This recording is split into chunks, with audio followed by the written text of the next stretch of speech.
Bonjour, bienvenue à Vue d'ici. Aujourd'hui, une émission haute en couleurs avec, entre autres, beaucoup de déguisements, alors que les citoyens de Lac-de-L'Age se sont mobilisés pour organiser un beau parcours d'Halloween. Également, Mégane Labrec nous fait découvrir la marque de vêtements écolo et recyclés Gaïa. Et finalement, on s'entretient avec la photographe d'Agiro, entre autres, Mélanie Jean, qui va nous parler aussi de son documentaire sur la rivière Saint-Charles. Bienvenue à Vue d'ici.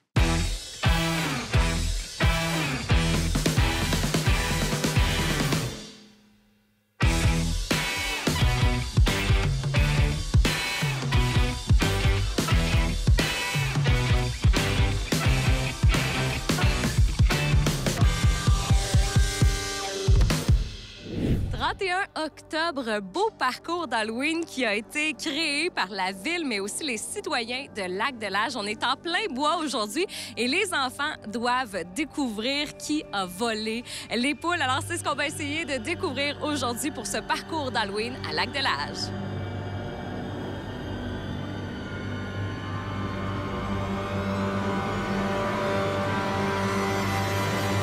Louis-Philippe, vous êtes employé de la ville de Lac-de-L'Age. Quel est votre poste exactement?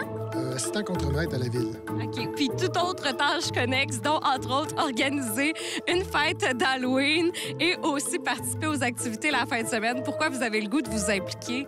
C'est ce qui donne le cœur de Lac-de-L'Age. C'est pour ça ça nous fait plaisir de s'investir, même la fin de semaine, dans des beaux projets comme ça. Comment vous expliquez cette belle chimie qu'il y a à Lac-de-L'Age, autant la participation des gens qui travaillent à la ville que des citoyens?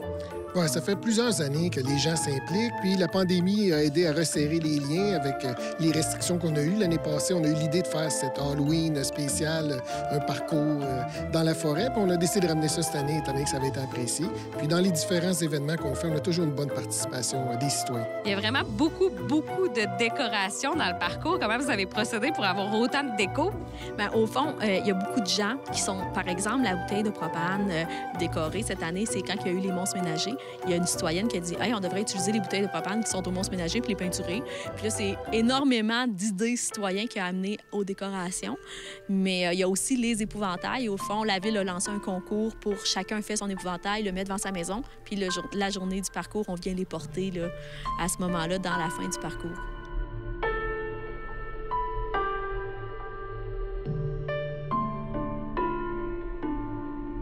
Ça fait combien de temps que vous travaillez sur la décoration du parcours? Cette semaine, on a impliqué un peu de temps, la préparation du parcours puis tout. Puis aujourd'hui, ce matin, toute l'avant-midi, on a travaillé fort aussi. Inspecteur Cabochon, quelle est la mission des enfants aujourd'hui? Bien, les enfants doivent essayer de trouver les poules.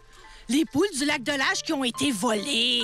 On sait pas par qui, on sait pas avec quoi, puis on sait pas où qu'ils sont. Mais il faut les trouver. Les jeunes avec une feuille avec des indices qui, où et quoi. Donc, on avait différents personnages, puis il fallait trouver qui avait volé les poules au lac. Timothée, est-ce que vous avez réussi à trouver qui a volé les poules? Oui. C'est qui? C'est la sorcière. Et comment vous avez fait, Gabrielle, pour trouver que c'est la sorcière qui a volé les poules? Dans le fond, on a cherché dans la forêt tous les objets, puis on les a toutes barrés quand on les voyait, puis ça nous donnait la réponse, là. Alors, c'est la sorcière qui avait finalement volé les poules. Comment ça, donc? J'avais besoin de 3 kilos de caca de poule pour ma potion magique pour la rendre empoisonnée. Et pourquoi je voulais l'empoisonner? Pour empoisonner tous les enfants de Lac-de-L'Age, j'en aurais mis dans tous les bonbons. Et ils seraient devenus tous des petits diables! J'adore le personnage de la sorcière. Maintenant, on va parler à Anne-Catherine. Vous avez été impliquée dans le processus de création de ce beau parcours? Ben oui, mais disons que les idées sont sorties dans un comité où moi, j'étais pas là, mais j'adhère à tous les projets qui se font ici. Puis chacun y met sa touche personnelle, fait que c'est ça qui est agréable. Pourquoi vous vous impliquez comme ça, comme bénévole? Bien, parce que c'est agréable de voir les familles, les enfants passer puis vivre la magie de l'Halloween dans leurs yeux. Puis parce que c'est un petit moment pour lâcher son fou aussi. Parce que ça vient me chercher. C'est tellement agréable de voir les enfants, de voir la magie dans les yeux des enfants quand ils viennent nous voir en personnage. Et puis, les enfants du Lac-de-L'Age embarquent dans cette folie-là, puis c'est pour ça qu'on le fait, c'est pour eux. vraiment bien organisé. Les enfants trippent. Vous avez l'habitude d'organiser des beaux événements pour des gens qui connaissent pas, qui viennent d'arriver peut-être à Lac-de-L'Âge. Explique-nous un peu, c'est quoi la dynamique ici? C'est quoi les activités que vous avez tout au long de l'année aussi? Mais au fond, dans la ville de Lac-de-L'Âge, on aime beaucoup le voisinage, puis on essaie vraiment de faire en sorte que les nouveaux citoyens se sentent bien, puis sentent pas qu'ils arrivent dans une ville où ils connaissent personne. On essaie de mettre en place déjà là, un petit réseau. Tu sais, ici au lac, si tu as besoin de quelque chose, il y a toujours quelqu'un pour t'aider. Donc, on a différentes activités comme, par exemple, l'Halloween, là, c'est arrivé avec la COVID parce que finalement, on essayait comme de réinventer un petit peu le passage aux portes. On a fait un parcours. Ensuite, à Noël, on a toujours le Père Noël qui vient nous voir avec la fête des enfants, avec remise de cadeaux. Souvent, c'est un spectacle de magiciens ou autre. On a la fête des tucs aussi en février, là, où on va avoir toujours une thématique différente. Puis, il va y avoir des grandes glissades. On va avoir le hockey aussi pendant cette fête-là. Ensuite, la fête de la Saint-Jean qui arrive. Des 2 dernières années, on a eu un char allégorique là, avec un chanteur qui s'est promené dans toutes les rues, étant donné aussi les contraintes de la COVID. Donc, toujours plusieurs activités au lac, là. On s'ennuie pas. Il y a aussi le jardin communautaire. On en avait parlé ensemble à Mange Local. C'est vraiment un beau projet citoyen, ça. Oui, exactement. On a le jardin. Les gens aussi, la pétanque. On avait, je ne sais pas s'ils se font encore, mais je pense que oui, les mercredis Scrabble, il y avait des dames là, qui allaient jouer ensemble au Scrabble. Donc, il y a tellement de petites activités possibles à faire au lac. C'est vraiment beau. Là. Ou les poules aussi. Est-ce que vous avez eu du plaisir? Oui, vraiment. Puis là, est-ce que ce soir, vous allez aller chercher des bonbons? Oui. Quelle rue vous allez faire? Est-ce que tu sais, Gabrielle? On va faire tout en haut, puis après redescendre, puis c'est ça, là. Vous avez déjà prévu votre trajet. Joyeux Halloween! Merci. Merci! Si les gens veulent s'impliquer, être bénévoles, par exemple, dans des activités comme ça, c'est comment le meilleur moyen pour le faire?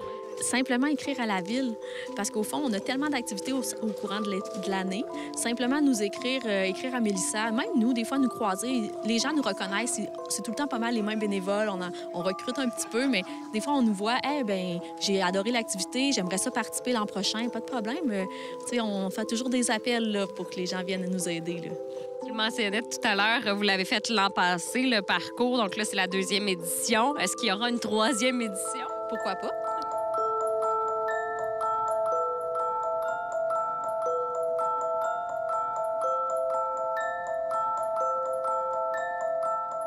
Et voilà, on a retrouvé les poules. Alors, on va pouvoir s'en occuper l'été prochain à côté du jardin communautaire. Beaucoup de belles activités organisées par la ville de Lac-de-L'Âge. D'ailleurs, je vous invite à suivre leur page Facebook pour connaître toutes les activités qui s'en viennent, entre autres l'arrivée du Père Noël. Félicitations à la ville de Lac-de-L'Âge et aussi à tous les bénévoles pour cette belle activité d'Halloween aujourd'hui. Il y a 15 ans, Chantal Durette a démarré sa propre entreprise de mode, Collection Gaïa, qui a pour but d'avoir une conscience écologique dans la fabrication de vêtements. Aujourd'hui, j'ai le plaisir d'aller la rencontrer dans son atelier situé ici à Lac-Beauport, au Lac-Bleu. Mon nom, c'est Chantal Durette. J'ai décidé de partir mon entreprise tout de suite en sortant de l'école. J'avais une passion pour les vêtements. J'avais envie de me lancer un peu dans le vide et ça a fait une collection de vêtements récupérés. Évidemment, quand on se lance dans l'industrie de la mode, quand on décide de devenir designer, on le fait d'abord par passion, mais ça nous prend aussi des cours, des techniques pour nous perfectionner. Est-ce que c'est quelque chose que vous avez pris au fil des années? Oui. En fait, j'ai pas un parcours régulier là, d'une designer. J'ai décidé de faire des formations professionnelles. J'ai fait un cours de vêtements haut de gamme, façon tailleur. Donc, je fais des habits de A à Z à partir des mesures de la personne, les patrons, jusqu'à la confection finale. Mais quand j'ai fini ce cours-là, je ne savais pas changer un fermoir de pantalon. Donc, j'ai pris un autre cours pour faire du sur-mesure et de la retouche. Donc là, après ça, j'avais comme tous les outils pour faire exactement là, ce que je voulais.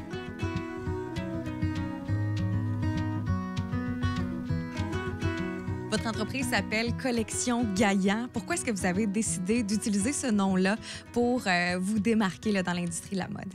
Donc, Gaïa, c'est une légende de la Grèce antique. Ce serait une femme qui serait au centre de la Terre et qui ferait vivre tout ce qu'il y a dessus. Donc, je trouve que ça faisait vraiment du sens avec mon entreprise. Lorsque vous avez commencé, quels ont été les premiers items que vous avez créés avec des matières recyclées?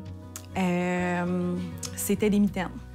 Ça a été vraiment le gros, le premier item qu'on a vendu dans les festivals et qui a été le plus populaire aussi. Vous avez aussi créé une panoplie d'autres vêtements. Parlez-nous un peu de ce que vous offrez ici chez Collection Gaïa.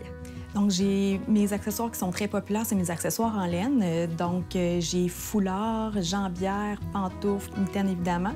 Et j'ai toutes sortes d'autres vêtements mode aussi. J'ai des leggings, robes, jupes. Vous utilisez que des vêtements récupérés, des vêtements qui sont usagés. Dites-moi, où est-ce que vous vous approvisionnez? Donc, je vais dans un centre de récupération. Donc, le monsieur qui est propriétaire de ce centre-là, lui, il fait le tour du Québec. Il va chercher les surplus de friperies, sous-sol l'église. Moi, je vais chez eux, puis tout est déjà séparé, trié. C'est tout dans des gros barils, des jeans, toutes les chandails de laine sont déjà là. Donc, moi, je vais tout faire le tri là.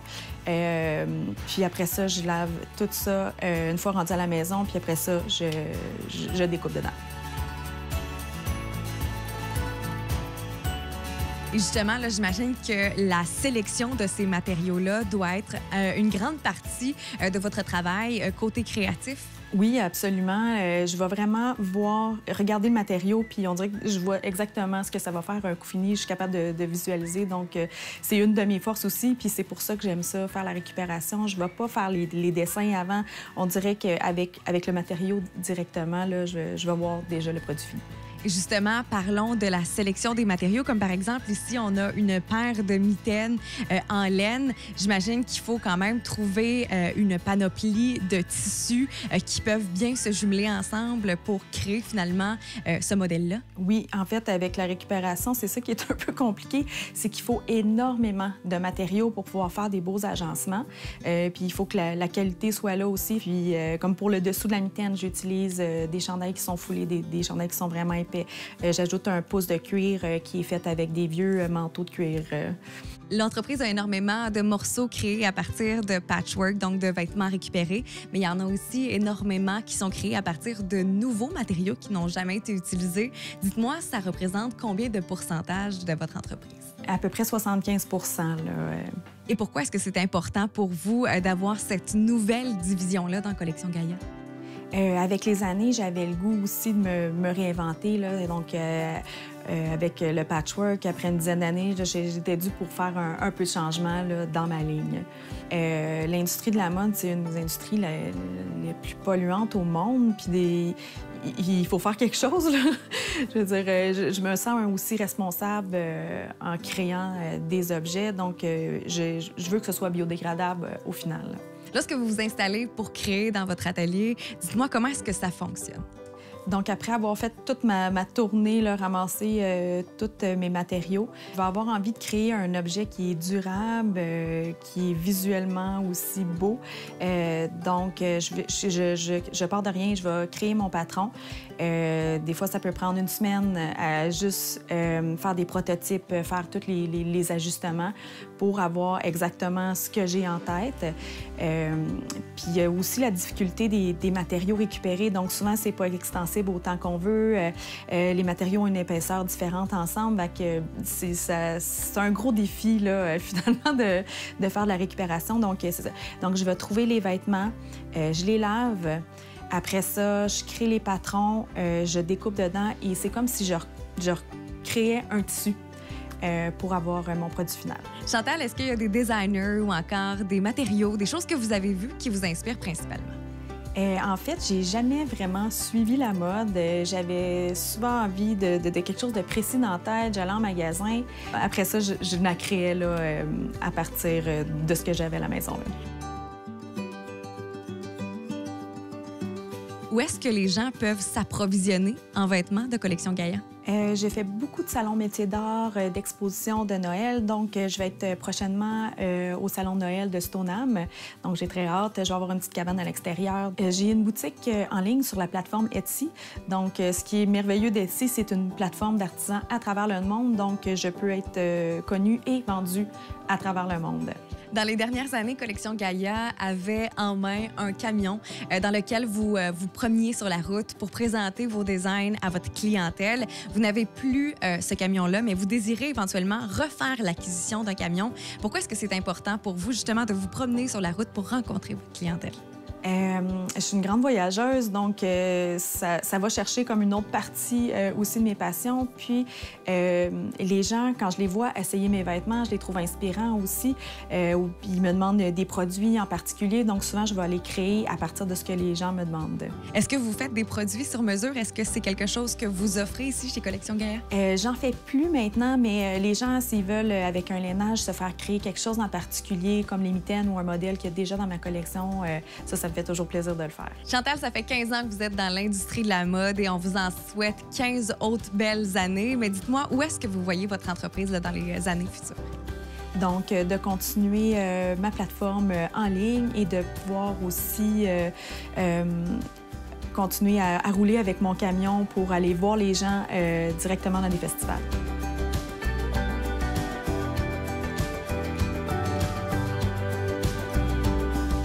Chantal Durette est la designer qui se cache derrière Collection Gaïa, une marque de vêtements conçue ici même à Lac-Beauport à partir de matériaux recyclés. Si vous êtes intéressé à découvrir l'intégrale de sa collection, on vous invite à visiter sa page Facebook ou encore sa boutique Etsy. Bonjour. Aujourd'hui, on a profité de cette belle journée d'automne pour s'entretenir avec Mélanie Jean, photographe officielle de Agiro. Si vous suivez Agiro ou les Marais du Nord sur les réseaux sociaux, vous avez certainement vu passer ces belles images. Elle sait capturer la faune et la flore incroyable qu'on a ici.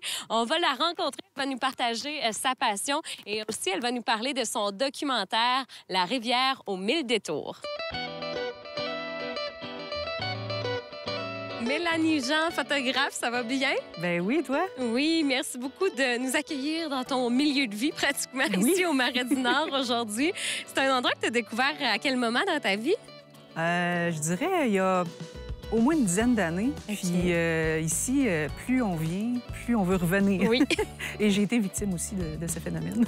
Oui, puis effectivement, ça a donné place à une belle collaboration maintenant avec les Marais du Nord. Mais tout d'abord, c'était juste une histoire de passion de venir prendre des photos de toute la faune et la flore ici. Oui, tout à fait. Ça a commencé il y a plusieurs années. Puis là, l'an passé, j'ai commencé à faire aussi toutes sortes de photos, donc des photos de drone. Puis je me finis par le faire remarquer par Agiro puis les Marais du Nord. Donc, ça a comme mené de fil en aiguille à ce que je travaille pour eux maintenant. Puis c'est vraiment super valorisant, je trouve, qu'est-ce que je fais parce que, entre autres, tu sais, mes photos servent aussi à montrer, oui, la beauté de ce qu'il y a dans notre territoire. Mais ça peut accompagner aussi des projets plus scientifiques. Puis ça met en valeur des choses que mes collègues ont fait. Et tu as travaillé, entre autres, sur le 40e de Agiro, les 25 ans des Marais du Nord. Beaucoup de projets aussi où on veut éduquer les gens sur le rôle des marais. Est-ce que tu trouves ça passionnant d'être mêlé à ce genre de projet-là? Absolument. Puis, tu sais, chez Agiro aussi, on a, comme tu disais, un volet éducatif. Puis, je contribue aussi à ce qu'on fait, on appelle ça des cartes narratives. Fait que ça met en valeur non seulement notre territoire, mais aussi les projets qu'on fait. Puis, l'objectif, c'est de sensibiliser les gens, pas juste à l'environnement, mais à l'importance, par exemple, de la source d'eau potable qu'on a ici. Oui. De faire attention à la faune, exactement, à la flore. Puis il y a de plus en plus de photographes amateurs même qui viennent se promener ici. J'imagine qu'il y a de la sensibilisation à faire. Est-ce que toi-même, des fois, tu te permets de donner des commentaires aux photographes ou de donner des conseils, du moins? Plus des conseils, oui. Ouais. Puis... tu sais, des fois, les gens voient mes photos puis ils me demandent « Mais comment tu as fait pour être, par exemple, tu sais, aussi proche d'un huard? » Bien, je fais régulièrement du kayak sur le lac. Puis, tu sais, quand on approche les animaux, c'est eux, en fait, qui vont accepter notre présence. Il faut toujours garder un respect face à ça. Puis, tu sais, quand je les vois au loin, je m'approche un peu puis je les laisse venir à moi. Des fois, ça marche absolument pas. Ils n'ont pas envie de se faire déranger, puis c'est correct, tu sais. Puis d'autres fois, ben c'est eux qui sont un peu curieux puis ils viennent vers toi. Puis là, à ce moment-là, c'est comme si tu établissais un peu une relation de confiance, puis c'est magique. C'est une belle collaboration. Puis toi, comme photographe, est-ce que ça t'avait toujours intéressé de faire de la photo de la faune et de la flore? Est-ce que tu as déjà fait de la photo d'humains aussi? Plus mes amis. OK. Je suis pas du genre à avoir, mettons, un studio chez moi puis faire du portrait ou faire des événements, genre mariage, ces choses-là. Ça m'a jamais interpellée. Depuis que j'ai l'âge d'écouter la télé, là, moi, ce qui me fascine, c'est les documentaires animaliers ou les documentaires, juste qui parlent de la nature, la planète Terre en général, en fait. Une grande fan de découverte. Exactement, oui. Vraiment, c'était un rendez-vous à ne pas manquer à tous les dimanches. Moi, il fallait absolument que j'écoute Découverte, puis c'est encore le cas, OK. même aujourd'hui. Donc, j'ai toujours baigné dans cette espèce d'univers-là là, de documentaires sur l'environnement, les animaux, tout ça.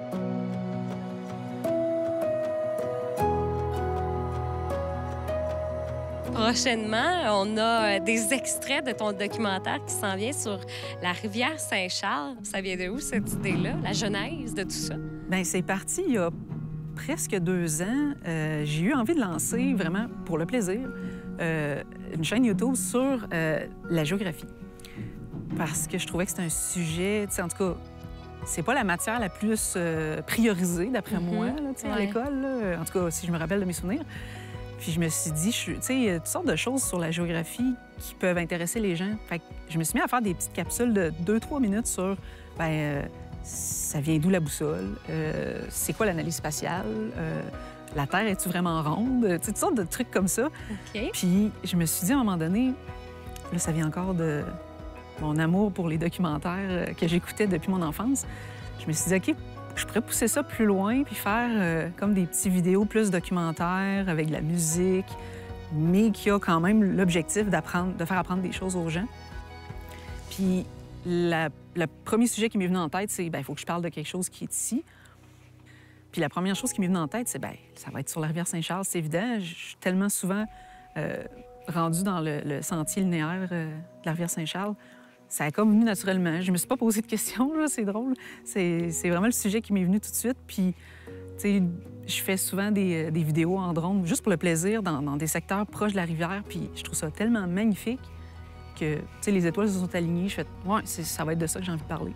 Parce qu'il y a une belle histoire aussi derrière tout ça. C'est pas quelque chose qui est extrêmement connu, la rivière Saint-Charles, dans le sens où, d'où elle vient, l'eau? Elle vient pas juste du lac Saint-Charles. Elle vient plus du nord que le lac Saint-Charles. La rivière Huron contribue à tout ça. Les autres affluents qui sont dans Stoneham et dans les environs d'ici.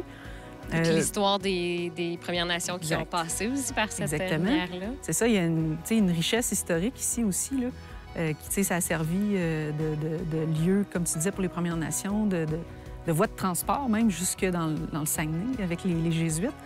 Donc, je vais essayer de toucher un petit peu de tout, parler un peu de l'histoire, parler un peu de la géographie, évidemment. Puis de montrer des belles images accompagnées de musique pour donner le... C'est encore le même objectif, là, donner le goût aux gens d'aller sortir marcher sur le bord de cette rivière-là, de la découvrir, puis de faire, wow, on a vraiment quelque chose de beau ici, fait qu'il faut continuer de faire attention. Et ça, c'est un projet que tu as vraiment bâti par toi-même. Tu es toute seule dans ce projet-là. C'est pas une commande d'Agero, par exemple. Non, absolument pas. C'est vraiment un truc que j'avais le goût de faire. Puis c'était un défi que je me lançais, en fait, aussi, parce que j'ai jamais vraiment fait de documentaire. Donc, je trouvais vraiment l'idée intéressante.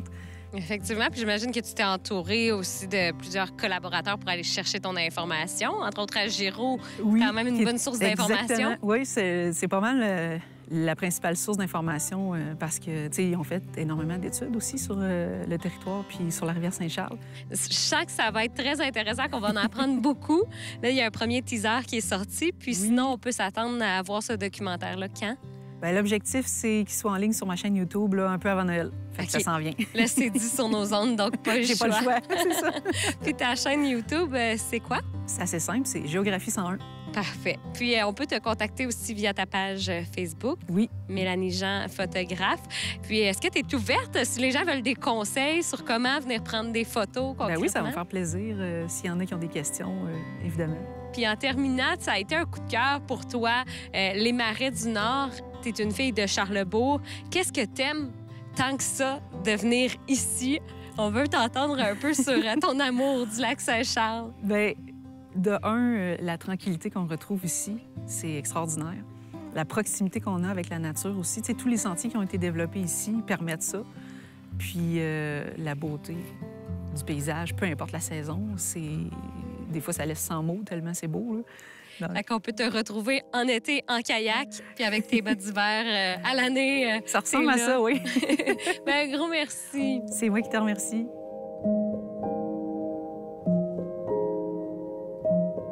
Pendant que Mélanie prend des merveilleuses images par drone des marais du Nord, on en profite pour vous mentionner qu'il faut demander la permission à Agiro pour pouvoir utiliser un drone aux marais du Nord. J'espère que vous avez apprécié ce reportage avec Mélanie Jean, photographe, et je vous invite à la suivre sur les réseaux sociaux pour voir ses magnifiques photos.